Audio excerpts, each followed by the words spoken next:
زیر مغزها که پوسیدن، برای شرمندگی، برای بیپولی، برای حسرت یک زندگی معمولی، برای کودک زباله‌گرد و آرزوهاش، برای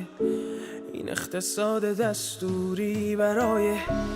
این هوای آلوده، برای ولیعصر و درختای فرسوده، برای پیروز و احتمال انقراضش، برای سگهای بیگناه ممنوعه، برای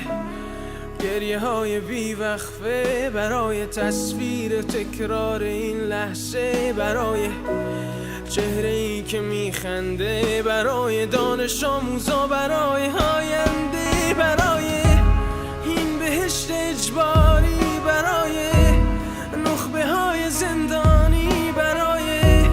کودکان افغانی، برای این همه برای غیر تکراری، برای این همه شعارهای تو خالی، برای آوار خونه های پوشالی، برای